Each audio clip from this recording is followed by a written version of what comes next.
You're tuned into and listening to the Philip Lynott Podcast. Like that.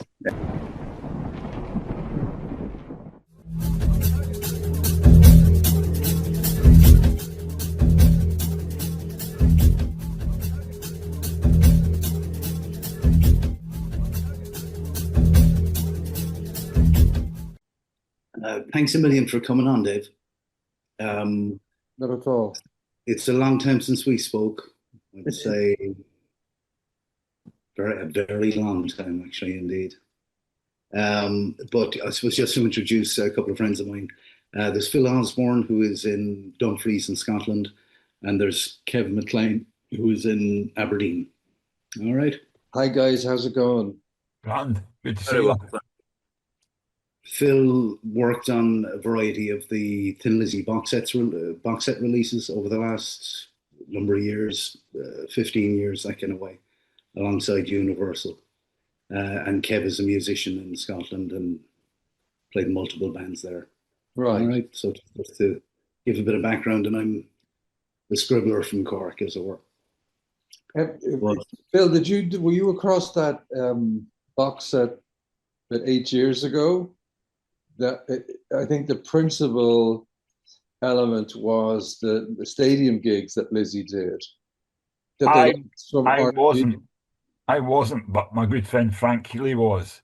Yeah. The National Stadium 75 DVD. Yeah. I think it had to be withdrawn because the Universal didn't get any permission from the band. It all became a bit of an embarrassing fiasco. Yeah. It got out because I've got a copy. Yeah, I think that they had to take them off the shelves, is my understanding. Okay, well, I possibly got in early enough. No, they asked me would I do the sleeve notes, which I did in good faith. Uh-huh. But ultimately, it was a deal between RT Enterprises and Universal. And Brian got word of it, Brian Downey. And I think they weren't best pleased, the band. And, Caroline looks after the estate now, and whoever is their legal figure. Anyway, I think they had to withdraw it. That was my understanding of the last kind of attempt to put something out there by Universal. The estate's legal representative, Sheridan's, are a sort of showbiz law firm, and they're pretty hard.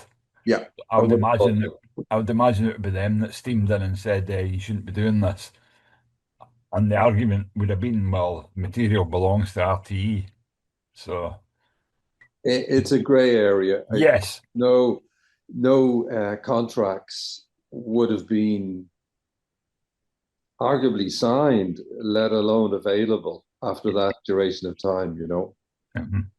But it was good because it got it out, and it got your documentary on it, and it got the Old Town promo on it. So yeah, it's a good show. It's a good show for its time. Yeah, Frank actually was telling RTE what they should have in their archives because they didn't really have a clue. It's a pity. It's a pretty. I mean, there's the Late Late Show that Philip did on a couple of occasions. There's a stadium gig.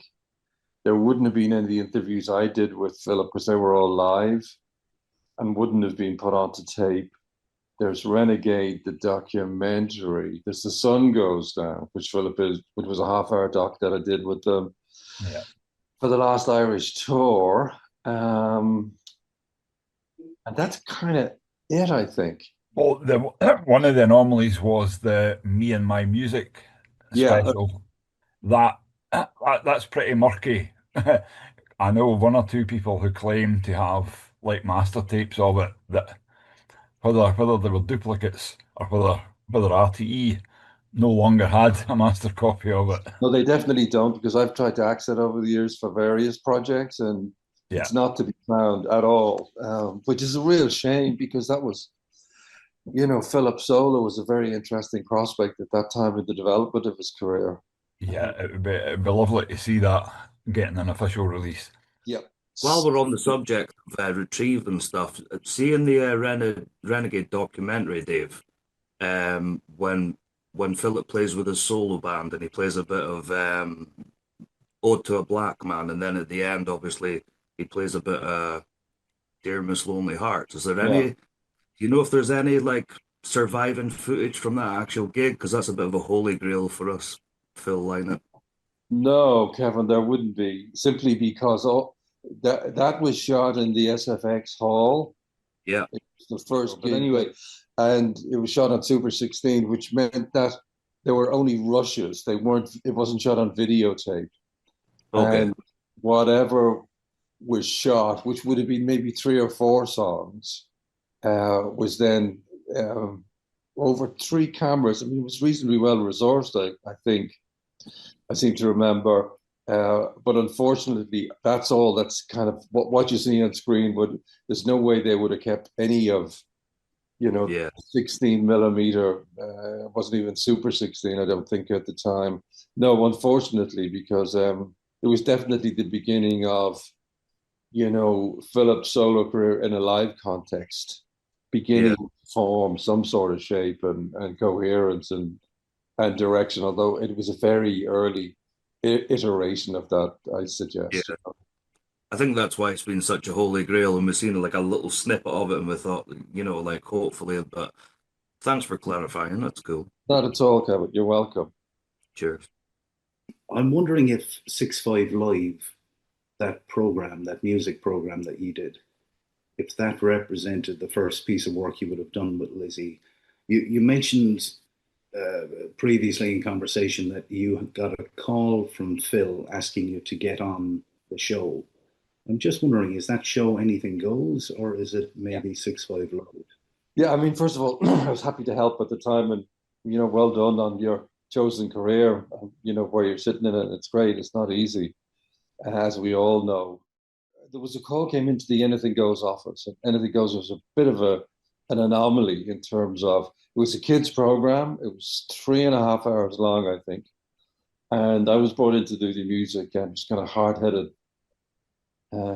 young Turk, I guess, and kind of insisted doing rock music. So if you wanted to see rock music, strange as it sounds, you had to watch a kids program on Saturday morning. So the BBC had Swat Shop and all that madness and stuff that I think really generated excitement and energy amongst their audience, up to teenagers. And ours was probably a much less resourced attempt to do that. But the executive producers let me get on with it, really. And there was a call into the office on one occasion, and one of the production assistants said, Dave, there's a Philip Lynott on the phone. And it's a busy office and all the rest of it. So I said kind of to myself, yeah, I'm Bob Dylan. So great. So I went over and picked up the phone, and I said, hi, hello. He said, hey, Dave. He says, it's Philip Lynott. So even then I was kind of slightly taken aback. And he said, when I'm back in town with Caro and the kids, I look at what you're doing on Saturday morning there, and I really like it. I think it's great. He says, would you have me on the show? So what an offer. Get a cab. We get out there straight away. So it was a big deal. I mean, Lizzy had just about to record Renegade. They had peaked somewhat, but they were still an institution and symbolic of what was possible and what came to pass for international acts to emerge out of Ireland. Yeah, and so it was a kind of great compliment, frankly, and it also kind of said that it suggested he didn't want to leave the Irish audience behind. He wanted to keep a toe in the door. And for me, it meant that I could kind of say to my bosses, well, guess who is coming in for an interview, guys? And, there was Rory and Philip and Van. They were the 3 figures, because this would have been, the Rats were only emerging. The Radiators were on the horizon. And U2, who we had done a couple of things with, including the very first video, were kind of nice, they were kind of emerging as a songwriting entity and as a group of 4 musicians. So that began a process whereby he would call when he was in Dublin, and I think he may have come on the show the week after that or whatever.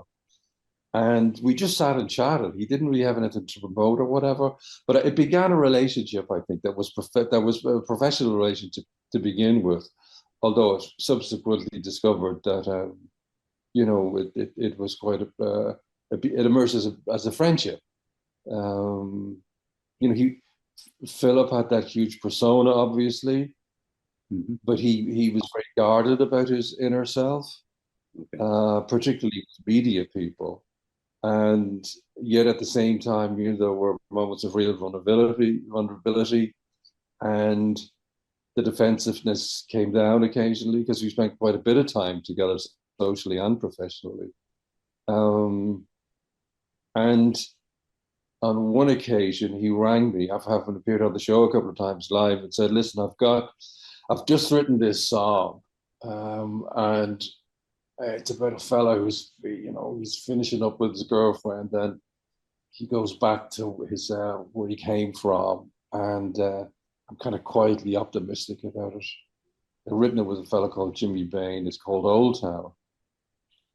So I had initiated this thing on Anything Goes, where we had 4 directors. So one director that did one show per week, and when they weren't doing the live show, we had resources to do little pop promos in the kind of emerging world of MTV.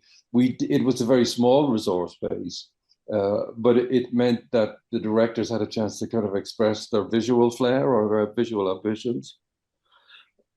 So we did the Blade, and we did a whole heap of bands. But amongst all that, then amongst all the videos we did, I guess the one that emerged as the kind of definitive piece of work from our point of view, and for Philip, was Old Town. Absolutely. So we sat in the office of the director, Jerry Gregg, the researcher, myself, and I said, this doesn't have to be especially complex. Let's look at it just simply for what it is. And so we suggested 3 or 4 locations. Philip had a couple of ideas. I went over to Eel Pie Studios, where they were mixing Thunder and Lightning, and discussed it further with Philip. And yeah, great, okay, let's do it. So the shoot was set up over 2 days in Dublin, and it just became this a symbolic piece of music and film that kind of represented the capital city at a certain time, and is held, in deep affection by a great many people. And arguably the song, in conjunction with the video, is a major part of Philip's legacy as an artist in Ireland. And I think, because it was a standalone piece in that it didn't involve the band, and it wasn't necessarily the same brash or deeply sad, like Still in Love with You and Jailbreak at the other end of the spectrum. It was kind of something that was more everyday, if you will, and brilliantly put together. Fiacre Trench did an extraordinary job, I think, on the arrangements. Darren played that cascading piano solo, and then there was the concert trumpet.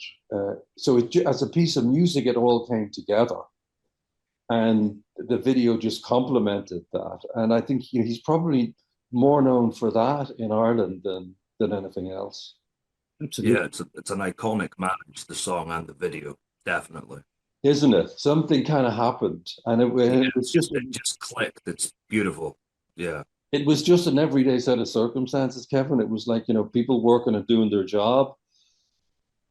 Yeah. Philip likes to he used to love to socialize, clearly, when he came back to Dublin. Yeah. And that did involve some late nights. And he wasn't always match fit for some of the shooting, but he was a great performer and a thorough professional and opportunist. He knew that, over 2 days, he had to deliver his end of the bargain, which was turning up and being Phil Lynott. And he really did that, I mean, that stuff, I was very keen that he walked down Grafton Street. It seems very obvious, but you were putting on probably one of the most famous faces in the country at 3 o'clock on a Saturday afternoon That's and asking him, do you mind doing this thing? And he had no problem with any of that, the stuff in the long haul where, he's clearly hung over, not the best shape. And then, when we asked him, would he go down to Ballsbridge, to the park, to mime to, it's a bit cheesy, but he pulls it off. And then, so there's images that are relatively straightforward, but he really delivers on it. And there is a real sense of pathos and a sense of loss as he walks out, into Dublin Bay. Where is he going? Yeah. What's he doing? What's going to happen to him?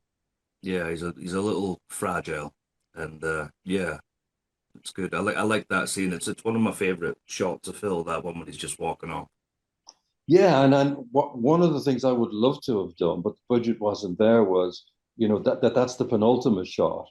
And then Yeah. the final shot would have been a helicopter that Philip walks towards, and the copter raises slowly into the sky. So you get a panoramic view of the city. Okay. Yeah. Okay. But as it happened, that wouldn't have been the right shot. Probably not. No. The right shot is the one that is what you see. Yeah, it's perfect. Into infinity, as it were. Yeah. The thing you've said before in interviews, Dave, you've said that he had a real good knack for visuals. So he knew visually what he wanted to be and like the romantic lead in the video. Was there any specific shots within that shoot that was like his idea visually? Because the him with the trumpet and the bandstand, I could imagine him thinking out something like, or was that preordained before he got there? No, I mean, I used to play frisbee there with my mates in Herbert Park. And, there's very few of those bandstands in Ireland. There are a great many in England and Scotland, and I suspect in Wales, but there's very few of them in Ireland. So it seemed to me, as you say, it's a very visual shape. It's brilliant. Yeah. And it's not too big, so if you put one individual in there, they're not dwarfed by the scale of the building. Yeah. And he was well up for it, and he was somebody who, it's simplistic to say he went his own way, but he's somebody who took the lead in everything he did. The song, Okay. the choice of players, I suspect the song lists, the lighting director, sound operator, roadies, and he ran the business in conjunction with the two Chris's, the management team, who are really, really good managers. Yeah. But he was a serious businessman as well. So for him to be as cooperative was very interesting. Yeah, I found that interesting as well because we spoke to someone previously who said when you met Phil, because there's such an aura about him, which kind of precedes him, he never relied on how he looked or what. It was never like, look at me, I'm Phil Lynott. As soon as it was business, it was like, okay, let's talk business, and it was just sharing ideas from then on in. There was never this look at me thing, which I think would surprise a few people because he had so much charisma, but it's just like as soon as it's business, he's just completely into his art as soon as it starts. Yeah, I mean, you kind of wonder sometimes, did the charisma overcome the person? That Yeah, there was so much to live up to. yeah, For any performer is a lot to live with, to take on, because you've initiated this thing in the world. You've built something, a perception of one aspect of yourself that you want the yeah, world to identify with. And he did it with great aplomb and great success and great style over a long period of time. You just wonder, did there come a point in his life where, you know, that that's not enough anymore at yeah, a certain age? And, where do you go to when the inevitable decline comes in your career, yeah, varying degrees? You have to look at the two solo albums and wonder what, what may have been. I mean, there's arguably a really good single album in both, if you put those bunch of songs together in one form. Now, life doesn't operate like that. It was an ongoing process of songwriting and working with people like Midge and Mark Knopfler and so on. And very rarely let Brian move too far away from him, Brian Downey, Yeah. But there's a bunch of songs out there that really stand up. You've got Old Town, Dear Miss Lonely Hearts is great. Yellow Pearl, became the theme music, as we know, for Top of the Pops, which is the most watched pop show in the world at the time.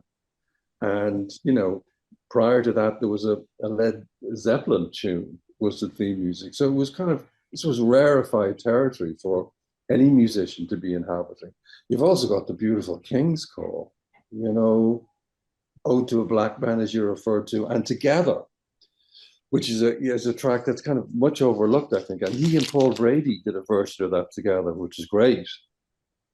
Yeah, I think Tattoo's overlooked a lot as well. The Widge? Tattoo, Giving It All Up for Love. I think that's overlooked. Yes, no, absolutely. Yeah, for sure. It's single, yeah. So there was all that stuff going on, and he was still trying to keep Lizzy alive. And then there was the rock band, which didn't really take off. So that's a lot for any one person to take on. And at the same time, to be a father and a husband and so on and so forth. I just think, he probably ran out of runway, unfortunately, at some point, at a very early age when you think about it. Yeah. When you mention Together, Dave, that was the first single. That was the first single that was released from the second solo album, and there's no video made for it. As you said, there is this Paul Brady version. I wonder if that might come out someday. Who knows? It's great because Brady was in great shape, and Paul was really liked, working with Philip, and their voices, Paul is bellowing away, in a very tuneful fashion. Yeah. Philip is taking the lead. I thought it was great. I don't know what happened to that. It's something that somebody should probably try and unearth at some point in time. Was there a point in time, had you been involved, because that ended up being used as the theme for Anything Goes, as the intro? Yeah. How did that come about? Well, I'd heard it, and I said to the producers, here we go. This is done a slam dunk, as the Americans say. You're not going to get anything more on the money now and propulsive as this. And lo and behold, it kind of worked really, really well, I thought, for whatever the 3 or 4 years that it was on the air. And I thought it was a really good example of the range of musical abilities that Philip displayed in his career, It's about as far away from thunder and lightning as you can get. This is not a bad thing. No, very melodic and just in the pocket and musically, He very rarely made mistakes. You could argue that maybe if he let somebody else take a bit of more of a hand in the production, things may have been different.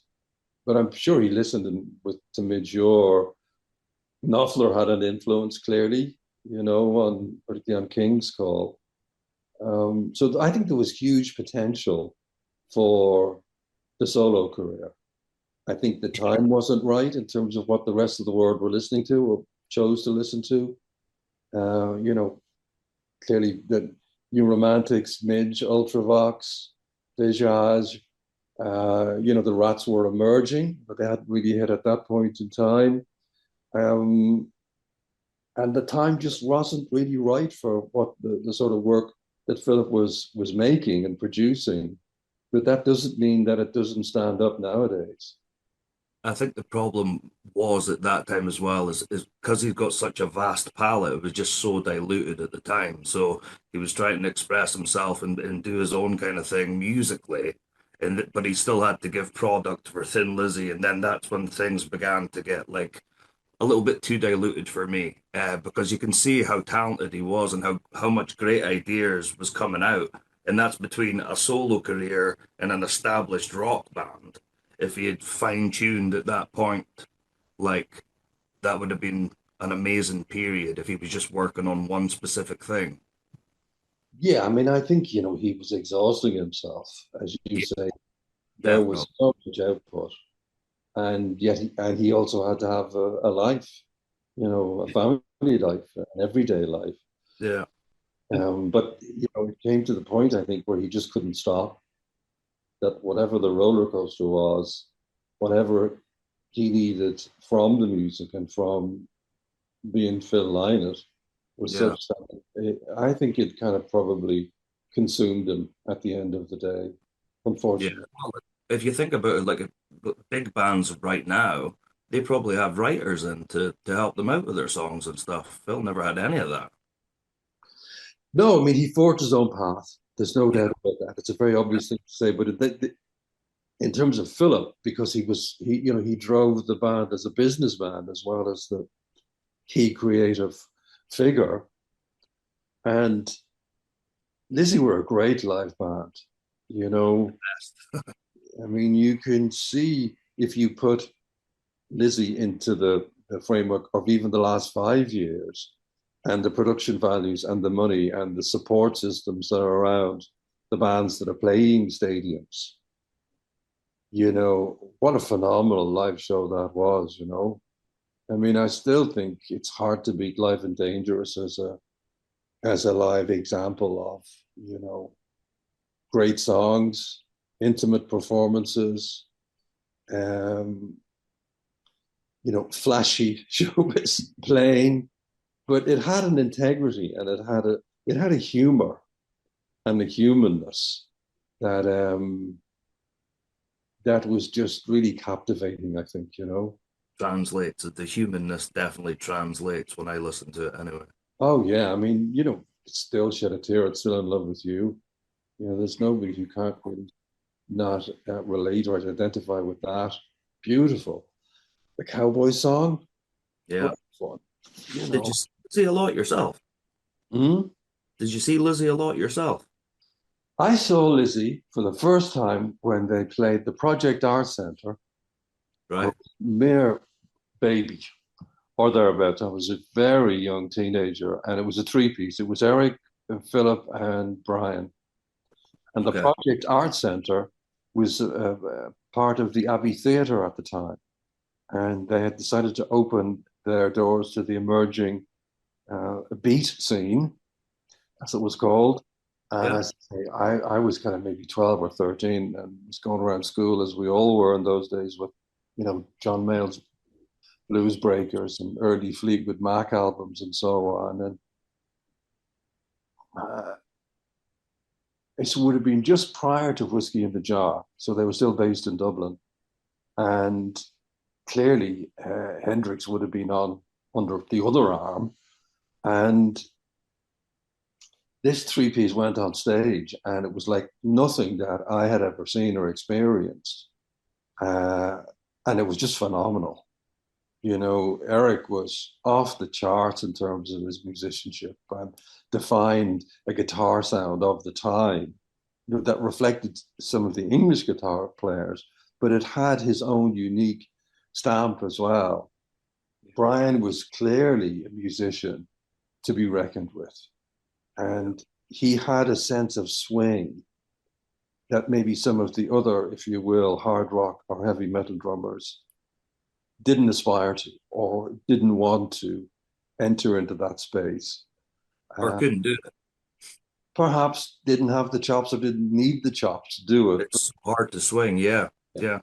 And Philip, who was probably the least musically adept at the time, just was this phenomenally charismatic figure. And, the music was quite progressive, if you will. You know, they weren't 3 or 4 minute pieces; they were extended pieces. Yeah. Colosseum would have been doing something in a much more jazzy and complex way. Yeah. Hendrix was doing it. So to see a 3-piece and Cream were probably the apex of those 3 pieces at the time. Rory's was much more blues based, was Taste, and that was a little later. But that would have been the late 60s when I saw Lizzy for the first time, when it was transfixed, absolutely transfixed. Yeah. In fact, I think it's probably one of the best shows I've ever seen. And I can still. That good so early on? Yeah. Sorry. Were they that good so early on? Oh yeah, I mean they showed incredible promise. They showed tremendous creative ambition. There was a sense of excitement that they generated, which was musical excitement. Yeah. You know, it wasn't just playing for the sake of it. And Philip, he was a little more laid back because he was very young still, which you could see he was developing a stage approach, a stage craft, ultimately, that really, brought you in as a listener, as a participant, as a member of the audience. Hugely impressive. Wow. And then subsequently, I would have seen them in Slane when it would have been, kind enough to be invited as a guest. I was invited over to see Philip as part of the.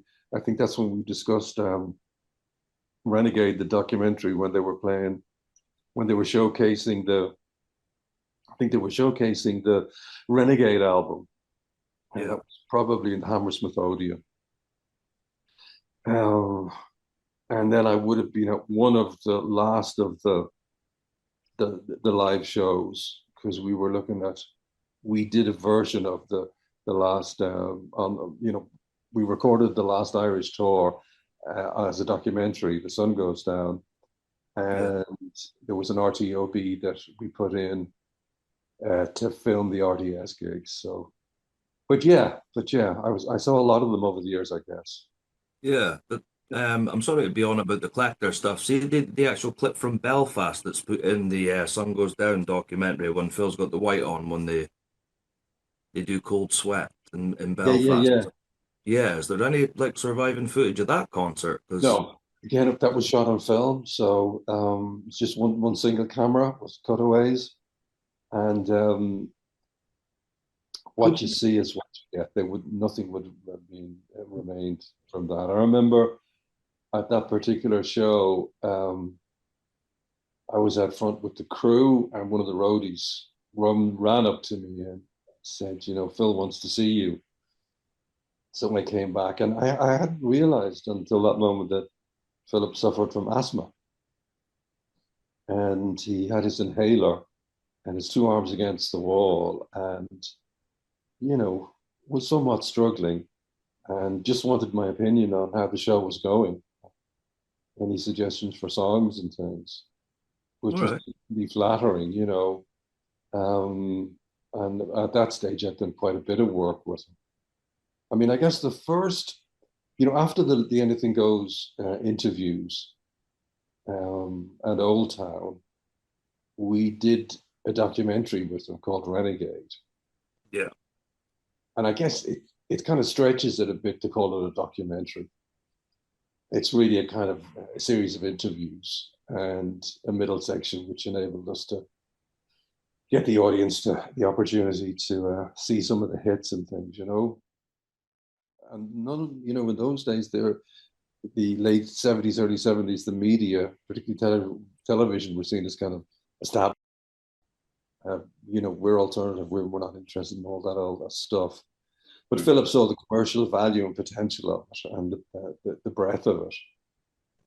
And so we had developed a relationship to the extent that when I pitched it to him, he said, "Yeah, let's take a shot at it," and gave his time to us. We shot him outside his house in Crumlin. It was the first interview I'd done outside the live Anything Goes show, which allowed us to be a bit more in depth in terms of what Lizzy were about and where they came from and who Philip was as a person. I was very nervous. He wore this striking orange shirt, I remember. And,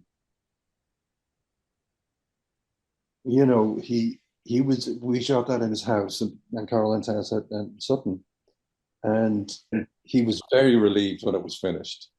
But, you know, he comported himself very well. And I think it's the first time that you saw Philip talking about the music and himself as against the persona of Philip.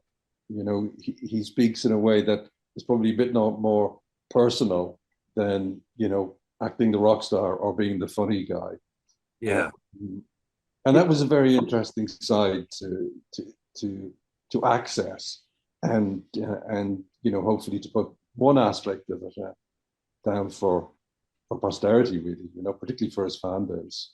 So that was the first time I thought that here's a mature figure that's prepared to talk about himself, even though it was difficult. Yeah. For him. But he gave a lot in that interview, I think. Yeah, I've only watched it about 1,000 times, Dave. I'm going to put you on to Al because I think this is an important bit of the podcast that It Al was wants to it cover. was a very, very welcome document to have, Dave, going Yeah, back in the day, although I had to access it through trading VHS tapes because Right. it obviously Right. wasn't broadcast in the UK, so it was a bit of excitement trying to track it down. Well, it was interesting because it was very difficult to get Philip on an ongoing basis, clearly. You know, Lizzy was still a very big act. Brian spent as much time in Dublin as he could, and so did Philip. But clearly, the other band member, Scott, and Snowy was in the band at the time, were London based. So, you know, we had to get to London with the crew to do it, which doesn't sound like a big deal now, but it kind of was at the time in terms of the senior figures in RTE. Should we be doing this? What's this all about? How much is it going to cost? But we got the budget raised within the organization. And so we spent 2 days with Philip in the studio in Kew Gardens. And that's where they're working out various things. And Philip talks about the music he liked and didn't like. He hates, what did he say? I hate that he jangly doesn't stuff. like country, anything that jangles too much, you know. Yeah. Presumably he was referring to country music. And I always remember that line he said about, you know, I asked him, where, you know, how do you write the songs? How does that, what is that process? How does it, what happens where, you know? And he said, well, you know, I write whenever on the toilet seats, maybe. Or in the bath. And he said, you know, I have a really good example. He said, I remember when I was working on Boys Are Back in Town and, you know, I was getting ready to go out and somebody came along and I'd been thinking, was it the lads, the kids? And somebody said, you know, the boys are here. And he said, oh, yeah, that's it. And that was the key to the title of The Boys Are Back in Town, you know. And interestingly, when he died, just a couple of short years afterwards, I got a call at home from the controller of programs at the time, Bob Collins, who said, David, you know, we were very sad to hear about Philip's passing. I just want you to know, and will you please pass on to the family that we as an organization, as RTE, the national broadcaster, see Philip in the same light as we do all our great writers. And I think he may have referenced being. And I think, you know, that Philip would have been very pleased with that reference and that acknowledgement by, you know, the broadcaster who he would have, you know, had a bit of truck with over the years in terms of their output. But clearly, and it's really good to be able to see this, you know, the last couple of years, he and RT had a really good relationship, and I was kind of more than happy and consider myself very, you know, fortunate to have facilitated that relationship. But I thought it was a really good endorsement, and it was one I think that he very much would have appreciated. Respect, yeah. I think definitely.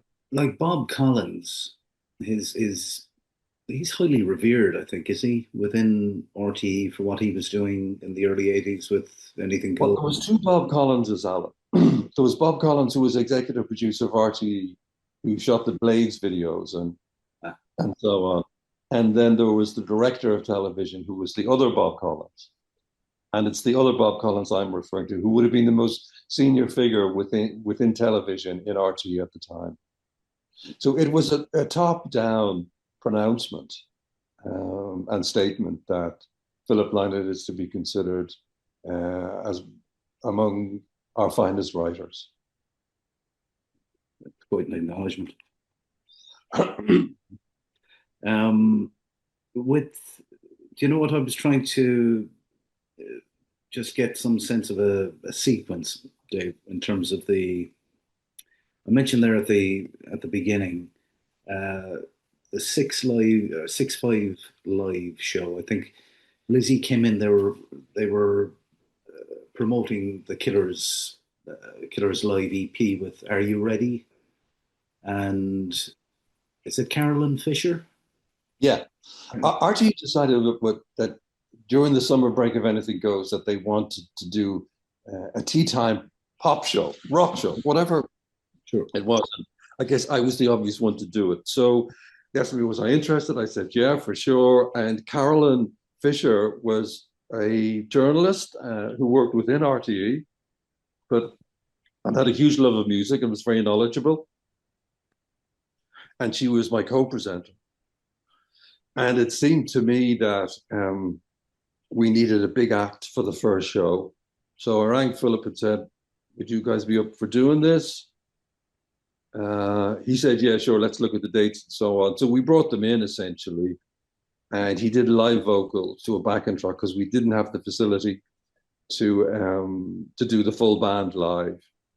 That was for Are You Ready and Whiskey in the Jar. Exactly.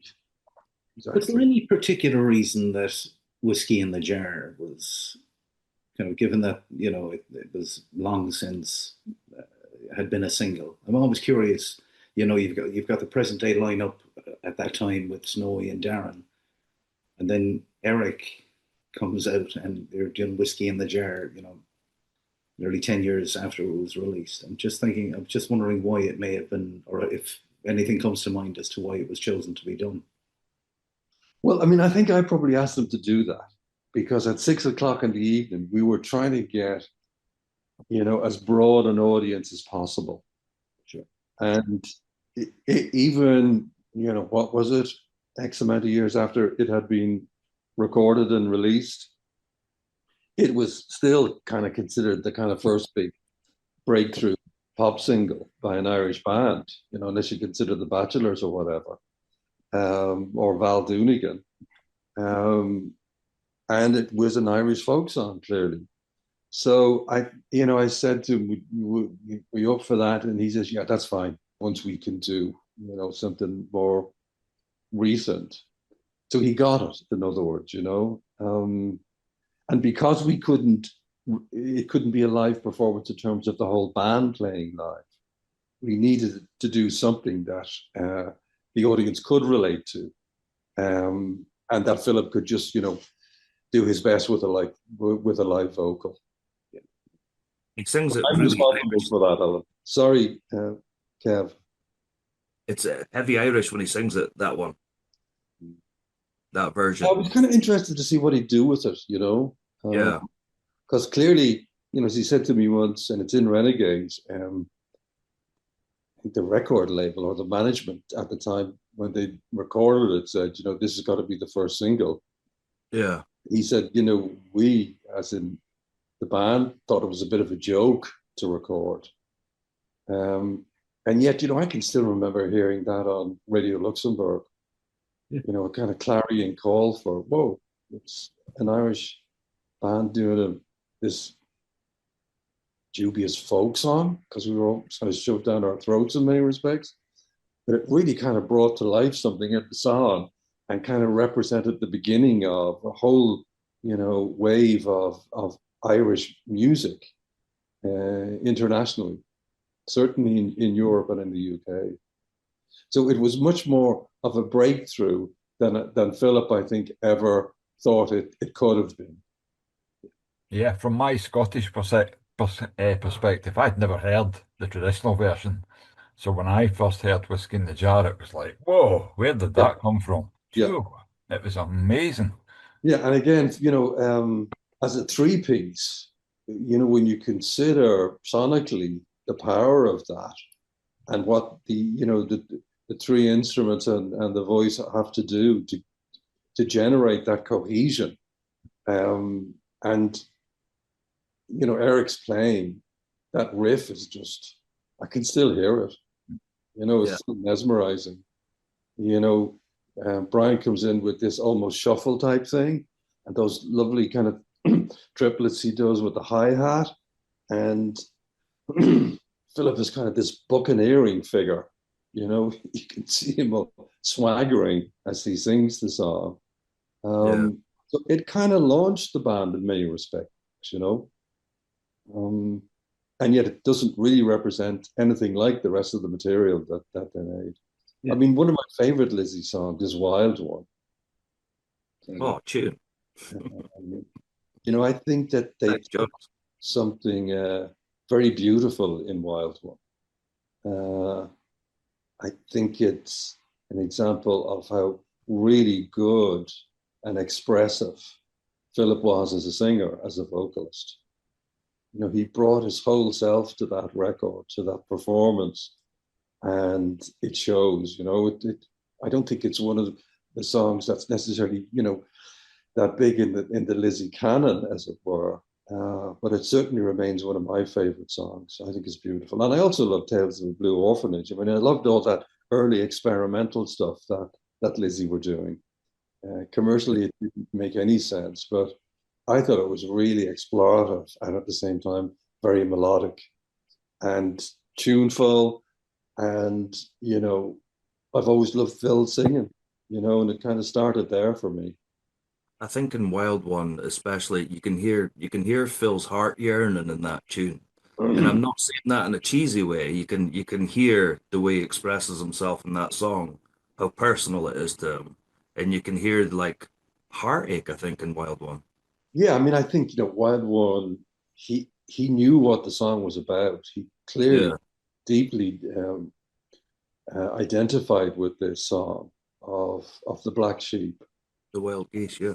of the one um, who had to leave. In many respects, it reflects his own story Yeah. and his own life.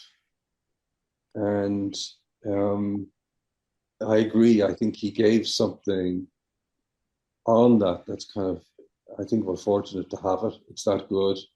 Yeah, it is. It's very emotional. Yeah. It's expensive in emotion. That's why I say it sounds expensive. You know what I mean? Very There's a, and totally credible. He inhabits that song in a way that very few singers can do. It's deeply convincing. Yeah. it's on the National Stadium 75 gig, the version of it he does on there. We actually were watching it the other week there. It's one of those daft YouTube videos where somebody's listening to it for the first time.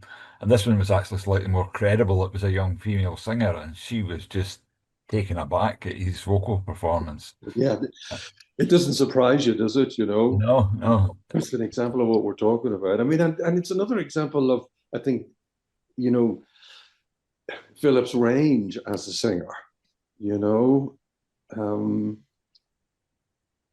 you'd kind of almost love if Philip would let somebody have produced an album of covers of some sort. So, what sort of covers would it be? That would have been interesting. Pinups was a fantastic album that Bowie did, for example. I've always loved George Michael's songs from the last century that Phil Ramone produced. So there's a range of ways of approaching it. And then, of course, you've got the American Songbook that Rod did for forever. But Philip, as a vocalist, simply as a vocalist, with key musicians around him and a producer that he respected and wanted to work with, that would have been that's a really enticing prospect. Never to be realized, unfortunately. But And the reason I'm saying it is that, he had the chops and the emotional conviction and the ability to express those emotions in music. That's not unique, but it's very rare. That's really insightful, Dave, because when the question's asked if he was still here, what would he be doing now? I tend to shut down. I just don't, because he's gone. But what you just said there about like a songbook thing would have been interesting, very Yeah, interesting. yeah, he'd be sitting there with be sitting there with an acoustic guitar with like bangles on, like dressed down, playing jazz standards and still working on stuff. I'm sure he would have, because he had such a rich musical brain. It was so big, so vast, such a great palette to him. I'm sure he would have been doing something like that. Yeah, and I mean, musicians liked Philip. They Yeah, liked playing with him. They liked working with him. They liked being around him. He took the lead, but he created space for other people musically. He yeah, wanted their ideas. He needed their ideas. I suspect at times he demanded their commitment, but was always very respectful of the players in the band, yeah. with my experience, and saw them and treated them as individuals, And this, within this thing called Thin Lizzy, even though Yeah. it's driving very many aspects of it. I know that he respected all of them deeply, um, and was grateful, to have such good players around him.